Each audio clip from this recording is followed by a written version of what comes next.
औज़ुबिल्लाहिमिनश्शैतानिर्रजीम बिस्मिल्लाहिर्रहमानिर्रहीम। तमाम तारीफ़ खुदाए बुजुर्ग बरतर के लिए लाखों करोड़ों दरूद सलाम हज़रत नबी करीम अलैहिस्सलाम पर। मैं हूं आपका होस्ट जमील सितारा। मैं हूं सैयद आमिर हुसैन और आप देख रहे हैं सिटी ट्रेडर्स मीडिया न्यूज़। हमारे आज के मेहमान हैं प्रोफेसर मोहम्मद कामिल खान, एडवोकेट हाई कोर्ट, जिन्हें हम खुशामदीद कहते हैं अपने प्रोग्राम में। आज की खसूसी नशिस्त में हम उनसे मुआशरे के मुख्तलिफ मसाइल बशमुल ताजिरों के मसाइल और उनके अमली निफाज पर उनसे बात करते हैं। तो कामिल साहब, मेरा पहला सवाल आपसे ये कि आप थोड़ा अपने बारे में तारुफ कराइए कि आपने कहाँ से डिग्री हासिल की, कहाँ से तालीम हासिल की, कहाँ से बिलोंग करते हैं। औज़ुबिल्लाहि मिनश्शैतानिर्रजीम बिस्मिल्लाहिर्रहमानिर्रहीम। मेरा नाम मोहम्मद कामिल खान है और आप यूँ कह सकते हैं कि मैं पैदाइशी कोरंगियन हूँ, यानी मेरा जाए पैदाइश कोरंगी है। इब्तिदाई तालीम मुकामी तौर पर हासिल की, इंटर इस्लामिया कॉलेज से किया, BA और MA कराची यूनिवर्सिटी से किया और उसके बाद SM लॉ कॉलेज से LLB किया। 1990 में LLB किया और वकालत का लाइसेंस 1992 में हासिल किया। बिफोर द रिजल्ट मैंने ज्वाइन किया मोहतरम जनाब काजी खालिद अली साहब एडवोकेट, उनको ज्वाइन किया और उन्हीं की प्रिविलेज में मैंने लाइसेंस लिया वकालत का। After getting licence of the advocacy, because के मोहतरम जनाब काजी खालिद साहब की पॉलिटिकल मसरूफियात बहुत ज़्यादा हो गई थी, तो फिर मैंने ज्वाइन किया मोहतरम जनाब एडवोकेट राना शमीम साहब को और 5 साल तक मैं तकरीबन 98 तक मैं राना शमीम साहब के साथ एज ए एसोसिएट रहा। उसके बाद 1998 के बाद फिर अपनी प्रैक्टिस का इंडिपेंडेंट किया और 2000 में बाकायदा मेरे दोस्त हैं, बहुत दरीना दोस्त हैं और वो भी मेरे लिए, मैं अगर सच बात कहूँ तो उस्ताद का दर्जा रखते हैं। और हमने एक ऑफिस अपना इस्टेब्लिश किया सिटी कोर्ट के नज़दीक और 2009 तक जो है वो हमने ऑफिस रन किया और अल्हम्दुलिल्लाह उसमें हमें बड़ी अच्छी सक्सेस रही।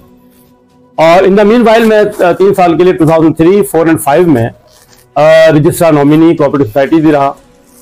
बट 2009 में मैं LLM करने की गर्ज से यूनिवर्सिटी ऑफ सनडरलैंड में एडमिशन लिया इंग्लैंड में और यहाँ से मैं चला गया 2009 में पाकिस्तान से England for the purpose of my LLM degree. 2016 तक आप यूँ कह सकते हैं कि मैं 2016 में आई केम बैक हियर और यहाँ आया हूँ। तो फिर दोबारा ही जो है समझिए कि प्रैक्टिस शुरू करने का भी इरादा था कि जब करेंगे, लेकिन यहाँ शहीद Zulfikar Ali Bhutto university of law में मुझे विजिटिंग फैकल्टी का एक मौका मिल गया और विजिटिंग फैकल्टी मैं 1 साल रहा हुआ। उसके बाद फिर परमानेंट अपॉइंटमेंट मेरा हो गया एज असिस्टेंट प्रोफेसर और तकरीबन 6 साल तक मैं बहैसियत असिस्टेंट प्रोफेसर वो अपना मैंने सरअंजाम दी खिदमत और मैं रिटायर हुआ वहाँ से 2022 में, बाद में ग्रेड 20 से और बाद में यूनिवर्सिटी ने मुझे VC साहब ने मुझे ग्रेड 20 में ही एज ए डायरेक्टर अपॉइंट किया और मैं 1 साल तक फिर वो डायरेक्टरशिप अपनी करता रहा। But finally last year in August 2023 में मैंने रिज़ाइन किया और रिज़ाइन करने के बाद अपनी इंडिपेंडेंट प्रैक्टिस की तरफ में आ गया दोबारा और अब अल्हम्दुलिल्लाह अपनी प्रैक्टिस का आगाज़ कर। सर मैं आपसे ये पूछना चाहता हूँ कि मैं अक्सर देखता हूँ यहाँ से पाकिस्तान से जो लोग आला तालीम हासिल करने जाते हैं तरक्की याफ्ता ममालिक में, बिलखुसूस कनाडा में, इंग्लैंड में, अमेरिका में, ऑस्ट्रेलिया में, तो वापस बहुत कम लोग आते हैं। तो आपने एक फ्यूचर, ब्राइट फ्यूचर को और एक अच्छी जिंदगी को, लोग जिसके लिए यहाँ पर तरस रहे होते हैं, आपने इतनी खूबसूरत जिंदगी को, फ्यूचर को छोड़ के वापस क्यों आए पाकिस्तान? देखिए जमील सितारा साहब, ये सवाल तो मुझसे अक्सर किया जाता है और आजकल के इस माहौल में जिसमें हम बहुत सारी मुश्किलात को फेस कर रहे हैं, फ्रीक्वेंटली ये मुझसे सवाल किया जाता है कि जी आप वापस क्यों आ गए? आप लीगल थे, आपका स्टेटस लीगल था, आप वहाँ के एज ए राइट एंजॉय कर रहे थे जो एज ए सिटीजन के होते हैं। तो मेरा इस सिलसिले में 2 आंसर हैं। पहला जवाब तो मेरा ये होता है कि भाई देखिए, एक तो वहाँ जाना ना तो मेरे बस में था और ना वहां से आना मेरे बस में था। ये अल्लाह पाक का, ये हमारे वालिद साहब का कहना था कि अल्लाह पाक के हुक्म के बगैर कोई पत्ता नहीं था। तो पहली चीज तो ये अल्लाह की तरफ मैं इसको देता हूँ उसका रुख के भाई अल्लाह की मर्जी थी, जाना भी और आना भी। अब आ जाए दूसरी दुनियावी तौर पर इस बात को हम कर लेते हैं। बात यह है कि मैं जिस एज में यहाँ से गया हूँ तो हम इतने मेच्योर थे कि हमें पलट कर ला मोहल्ला जो है ना यहाँ आना था। इस अपनी जो खूबसूरत वतन पाकिस्तान है, जो हमें यहाँ इस मिट्टी से जो मोहब्बत है, जो इस मुल्क से मोहब्बत है, तो वो हमारे दिल से नहीं निकलती। उसको आना था हमें यहाँ कि भाई यहाँ वापस जाना है। और जो कि बिल्कुल वैसा ही है कि वहाँ जो यंग जनरेशन के बच्चे जाते हैं और वो उसके बाद कहते हैं कि हमें नहीं आना। तो मैंने कभी ऐसा नहीं सोचा, हमारा हर लम्हा यही था कि नहीं जी वापस जाना है अपने कंट्री में और पाकिस्तान जाना है, और जो भी कुछ यहाँ से हमने एजुकेशनली इस्तेफादा किया है वो अपने लोगों को जाकर ट्रांसफर करना है। और अल्हम्दुलिल्लाह मुझे उसका अल्लाह पाक ने मौका दिया कि मुझे वहाँ की डिग्री लेने के बाद ये शर्फ हासिल हुआ कि मैंने अपने एक्सपीरियंस को अपने स्टूडेंट्स के साथ शेयर किया। तो मैं तो यही कहूँगा कि ये यहाँ की मोहब्बत और पाकिस्तान से मोहब्बत, और इसके लिए आप ये समझिए कि एक अभी हालिया जो है पोस्ट मैंने देखी कि जिस घर में कोई डाकू आ जाते हैं तो लोग डाकुओं को बुरा कहते हैं, घर को बुरा नहीं कहते। तो सिस्टम में अगर हमारे खराबी आए तो सिस्टम खराब है, हमारा पाकिस्तान किसी भी तरह से कोई खराबी नहीं है, कोई कमी नहीं है। अल्हम्दुलिल्लाह। सर का मकसद कहने का है कि हम मिट्टी की मोहब्बत में हम आशिफ्ता सर होने वो कर्ज उतार रहे हैं जो वाजिब भी नहीं थे। वाह वाह, बिल्कुल। सर मैं आपसे जानना चाहूंगा, जैसा कि आप जानते हैं कि हमारे मुल्क में इस वक्त ताजिरों के साथ बड़े मसाइल हैं, और ताजिर आप देख रहे हैं कि टैक्सेस के मसाइल इस कदर गंभीर हो चुके हैं कि ताजिरों पर 1000 से लेकर 60,000 रुपए तक का एक टैक्स, एडवांस टैक्स, जिसे ताजिर दोस्त टैक्स कहा जाता है। इस तरीके से मुख्तलिफ मामलात हैं जो कानूनी मामलात होते हैं, आप इसे किस नजर से देखते हैं?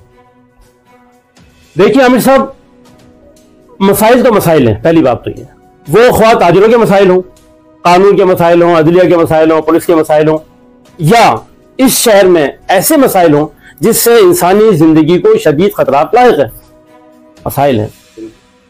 अब चूंकि आपका चैनल पर्टिकुलरली ताजिरों के मसाइल पर बात करता है और आप अपनी तजावीज़ गवर्नमेंट तक पहुंचाते हैं, इस चैनल के थ्रू उनकी रहनुमाई करते हैं, उनके लिए अपने मसाइल सामने रखते हैं कि भाई हमारे ये मसाइल, इनको इश्यूज को रिड्रेस किया जाए। तो ये है। मैं सबसे पहले इस प्लेटफॉर्म से, इस चैनल के हवाले से एक बात आपसे शेयर करना चाहूंगा। देखिए, ताजिर बरादरी को अपने मसाइल के हल के सिलसिले में जो भी लीगल हेल्प की जरूरत हो, मैं और मेरी टीम, मेरे एसोसिएट्स, मेरे जूनियर्स, मेरा पूरा जो फोरम है, वो इन मसाइल को जिस वक्त भी जहां भी आप कहेंगे हल करने के लिए आपके साथ हम तनगोश है। आपके साथ हम शाना बशाना उसमें आपको हल इसको हल करेंगे। दूसरी बात आपने की ताजिरों के मसाइल के हवाले से कि ताजिरों को टैक्सेस का, देखिए मैं इसको ताजिरों का मसला नहीं समझता। बिल्कुल जो मेरा विजन, मेरी बात एंगल दूसरा हो सकता है। और ऑन दी अदर साइड या in other words we can say कि ये मसाइल जो है ये है अवाम के, क्योंकि जब बर्डन पड़ता है ताजिर पर तो वो बर्डन अपना शिफ्ट कर दें अवाम की तरफ, तो इनडायरेक्टली वो कौन इफेक्ट होगा? अवाम इफेक्ट हो रहे हैं, पब्लिक इफेक्ट हो रहा है, तो ये इनडायरेक्टली मसला हुआ। अब ये जो आपने जैसा फरमाया कि जी 60% एडवांस टैक्स की मद में ये गवर्नमेंट ने कर दिया कि जी, बिल्कुल मैंने भी देखा, मेरी नजर से गुजरी सारी चीजें, बिल्कुल जाती है। और इसको इस प्लेटफॉर्म के, इस चैनल के तवस्सुत से मैं ये हुक्काम बाला से दरख्वास्त करूंगा कि भाई इस पर बराए मेहरबानी इस मफलूकुल हाल कौम जो ऑलरेडी बिजली और गैस और इलेक्ट्रिसिटी और पेट्रोल के बोझ तले दबी हुई है, तो इसको इस टैक्स के लिए कुछ इसमें एग्जाम किया जाए, इसको खत्म किया जाए। एक चीज। दूसरी बात मैं इसी के साथ अर्ज करूं कि ये हम अपनी आवाज पहुंचाते रहेंगे, लेकिन अगर उस आवाज का मुस्बत जवाब नहीं दिया गया तो फिर हम कानूनी रास्ता इख्तियार करने पर मजबूर होंगे। उसमें मैं आपके साथ हूं।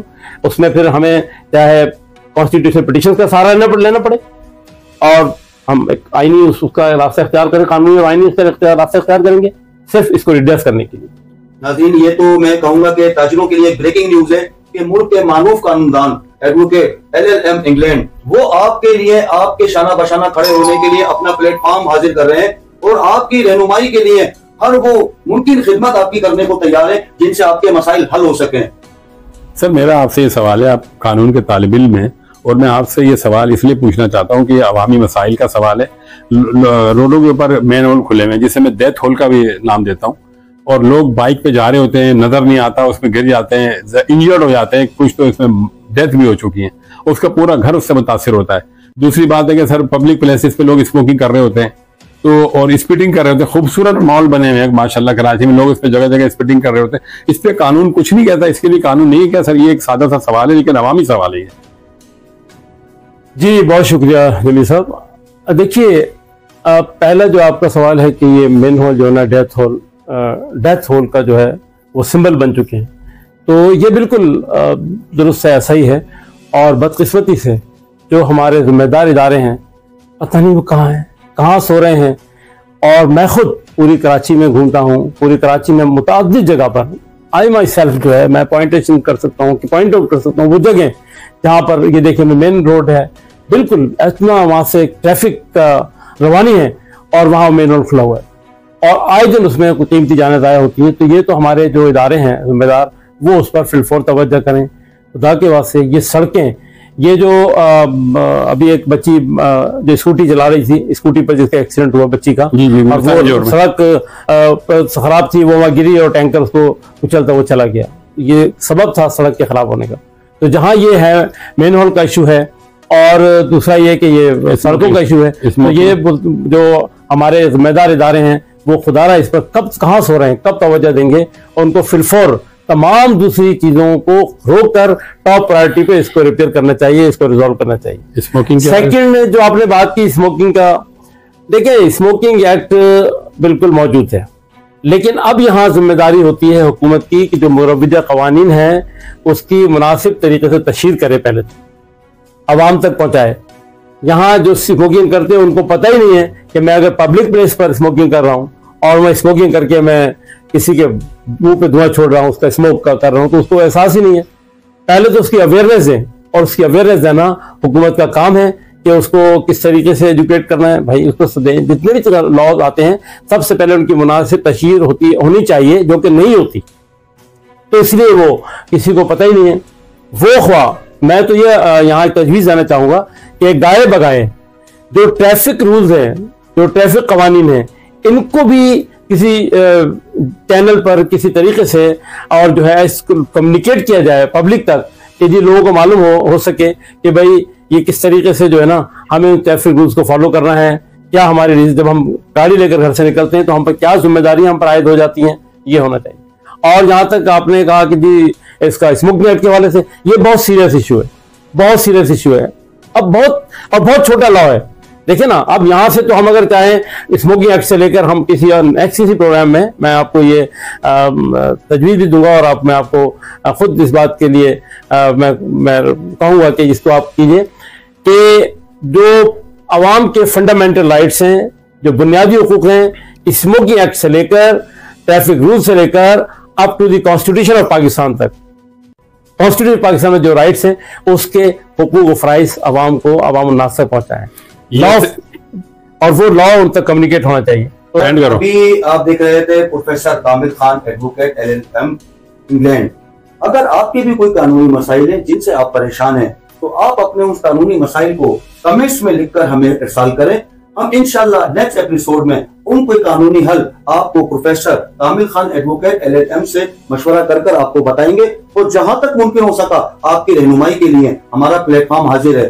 तो जल्द से जल्द कमेंट्स कीजिए और अपने मसाइल हमें बताइए ताकि आपके मसाइल के मुस्तकिल हल के लिए और आपकी रहनुमाई के लिए प्रोफेसर साहब आपके साथ हर वक्त मौजूद हैं और इंशाल्लाह आपके मसाइल के हल के लिए जहां तक मुमकिन हो सका आपकी हेल्प की जाएगी। आप देख रहे हैं city traders media news Karachi.